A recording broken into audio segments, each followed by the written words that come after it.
Today, we need fairy tales more than ever before, and The Witcher, through everything it takes from Slavic folklore, is exactly what we need. Hello, good people! When I first watched The Witcher on Netflix, I felt this story is familiar. I feel like I've watched it or heard it before. If you feel the same way, it's because you have.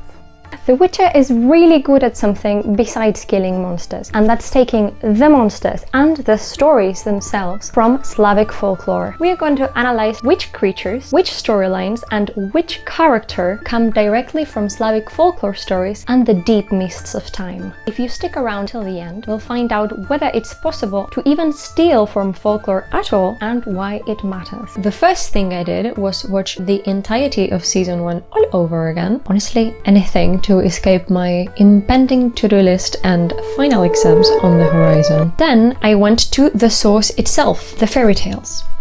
As I researched and caroused around my neighborhood as Triss Marigold, I realized that The Witcher is of huge importance to us today, but more on that at the end of the video. So, what Slavic folklore creatures do we find transformed on the Netflix TV show The Witcher? Let us explore.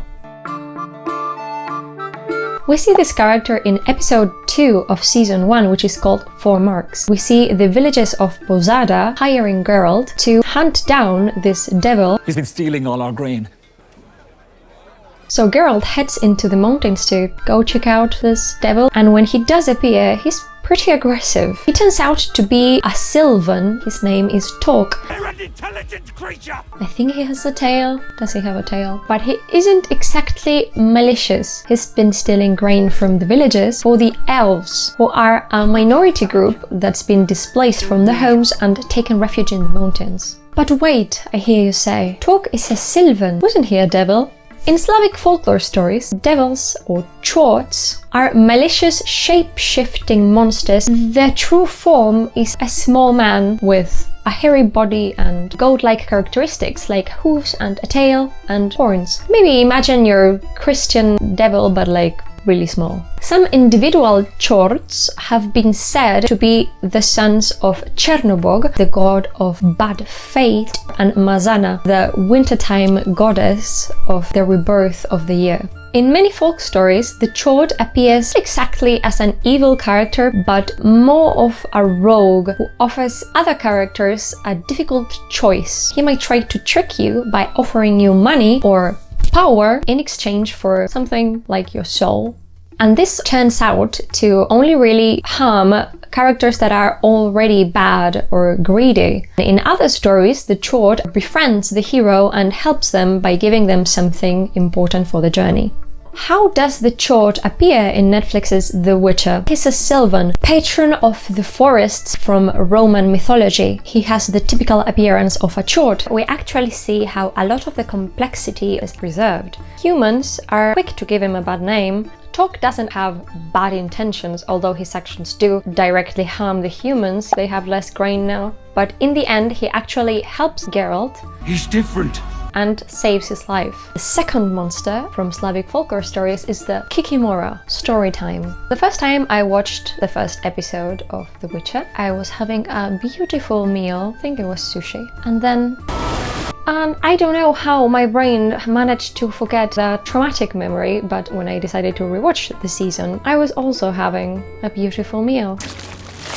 But what exactly is a kikimora? In Slavic folklore stories, there are actually two kinds, the house or forest kikimora and the swamp kikimora. Though neither one is exactly friendly, there's one that's a bit worse to encounter. The forest kikimora is actually a spirit of the household. She lives behind your stove and makes mouse noises, so if you hear mice, then it's probably that and not mice. She's actually married to the domovoi, who's another household spirit. Usually the domovoi is the good one and the kikimora is characterized as the evil one. Not all is exactly bad about her. If the house is tidy, then she's well behaved, cleans the house at night and feeds the chickens.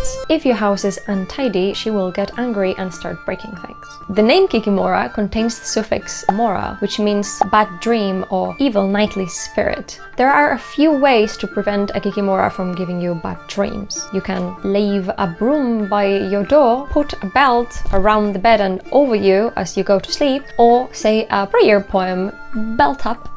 and pray.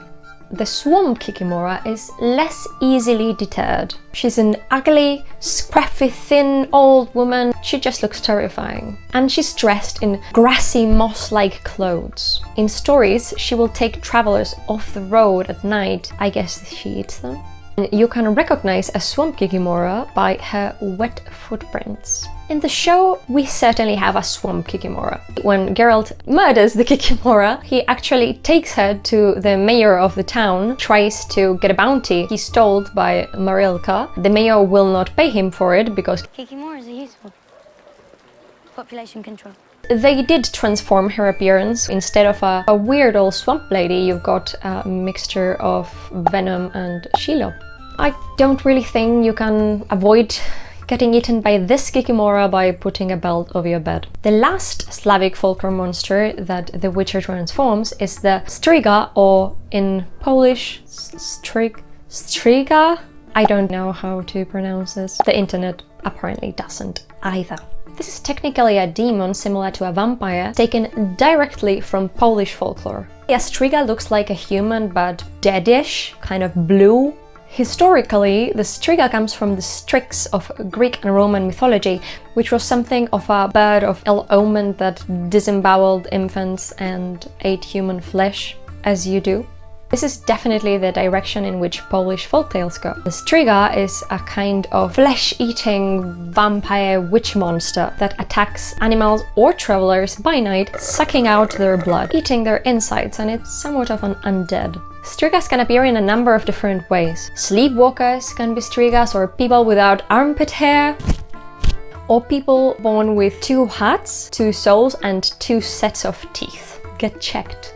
And when these people died, often at a young age, one of the souls would ascend to heaven and the other one would stay in the body and climb out of the grave and eat other people. And legends say that during periods of epidemics, people would sometimes get buried alive. If they managed to escape, they were a little bit, mangled, and people would confuse them for strigas and actually kill them this time. The goal for heroes in folktales is to kill the strigas, and you can achieve this by severing the head, burying the corpse and the head separately, or burying the striga's corpse outside town with a rock over the grave, scattering poppy seeds in the shape of a cross in the 4 corners of your house, or putting small objects in a striga's grave so she has to count them, which I guess strigas are bad at math. I feel seen. In episode 3 of season 1, we come very literally face to face with a striga. But she's actually a human girl who's been trapped in monster form by the curse leveled at her parents by a courtier. And instead of killing her, Geralt sees the human part of her instead of the monster part and treats her with compassion, mostly. We now know that it's really dangerous to travel in the Witcher world. We also know that while the Witcher does take monsters from folklore stories, it usually transforms them. They've been changed a little bit. Sometimes they're a little more human, and sometimes they're quite a bit more terrifying. We'll get back to this at the end of the video. Did I get all the Slavic folklore monsters? Let me know down in the comments. If you've heard a fairy tale or two, then you know that even though this kind of tale narrates the actions of our protagonist, there is often a strong component of destiny. The hero is meant to kill the dragon and marry the princess. The princess is meant to prick her finger on a spinning wheel at 16 years old and go to sleep for 100 years. In The Witcher, the main example of this is the law of surprise, giving someone something you already have but don't yet know. This thread runs through all of the story, but it's particularly at play in episode 4 of Banquets, Bastards and Burials. First, at Paveta's engagement feast, an unforeseen suitor shows up. Duny, who is a knight that has been transformed into hedgehog form because he saved Paveta's father back in the day and claimed the law of surprise as his reward. I come to claim what is rightfully mine, Pavetta, by the law of surprise. And then, after this scuffle, Duny asks Geralt how he can repay his defense. And Geralt goes with the flow and says, claim the tradition as you have. The law of surprise. And that turns out to not be what he expected. Of course, Paveta is pregnant with Ciri, and now Geralt has a child surprise of his own. Every time I hear or say the expression child surprise, My child surprise! You have a child surprise. Child surprise. I feel like I'm talking about a happy meal, and that is slightly disturbing to me. Some of the characters, like Mousesack, imply that Geralt's ignoring of the law of surprise is what brings about the bad fate of Sintra. If you dismiss it, leave without claiming this child surprise, you will surely unleash true calamity upon us all.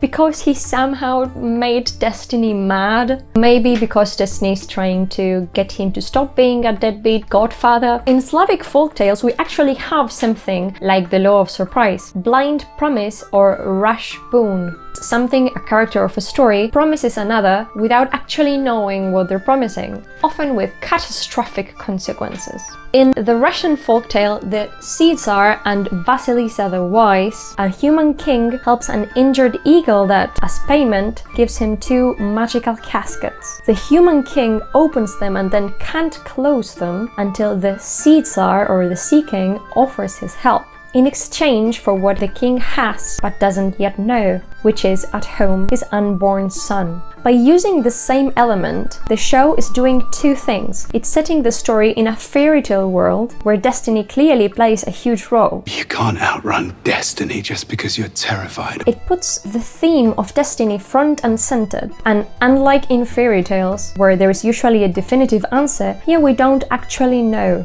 Just like Geralt eventually has to choose which side to take and whether or not to go back for Ciri, we also have to decide whether to believe in destiny or not.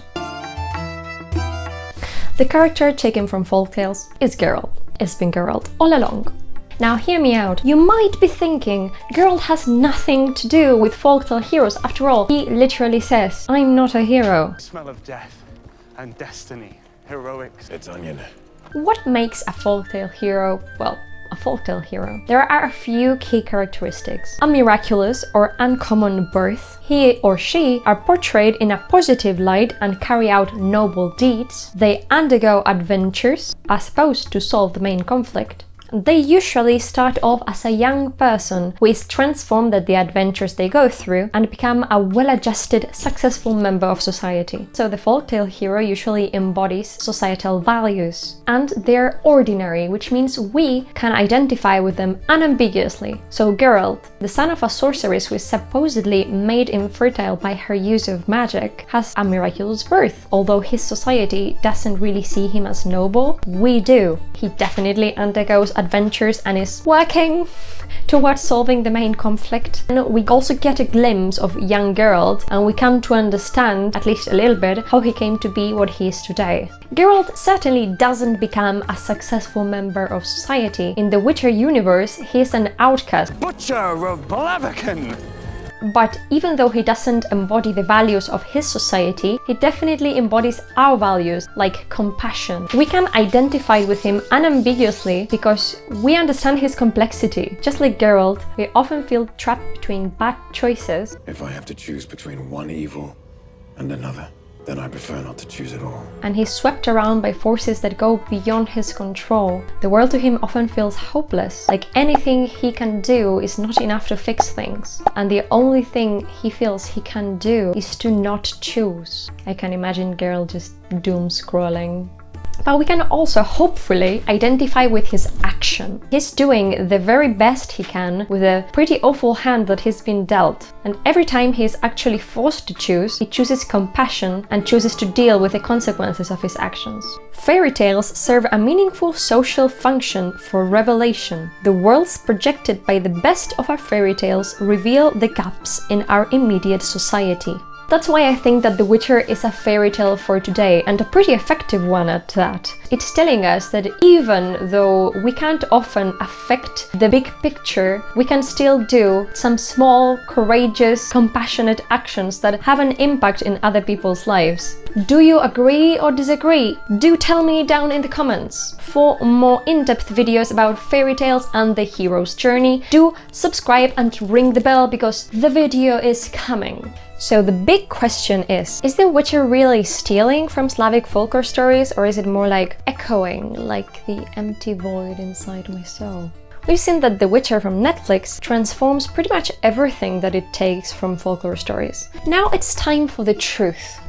How much the folklore elements are transformed doesn't really matter. The answer to can you steal from folklore is actually no. Folklore stories are exactly that. They belong to the people, which means they belong to us. The Grimm brothers, Andersen, Perrault, they didn't invent them. These are the stories that people told each other in their homes, by the fire, while they worked, while they were bored, while they were drinking. So what happened? Capitalism and nationalism. Many fairy tales that we now know were written down in the 19th century, when industrialization was threatening the more traditional ways of life. This, plus a political need to consolidate the idea of the nation state and the cultural identity of a nation, prompted scholars to write down the tales that made up the soul of the people, the pure version of the fairy tales.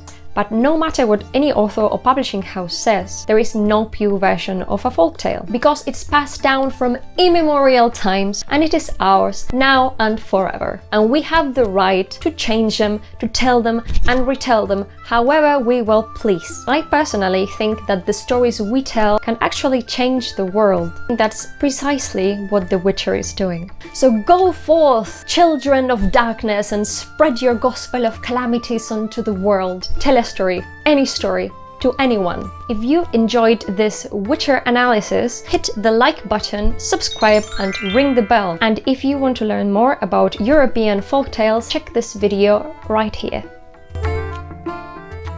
Spider, there's a spider. Contains the suffix.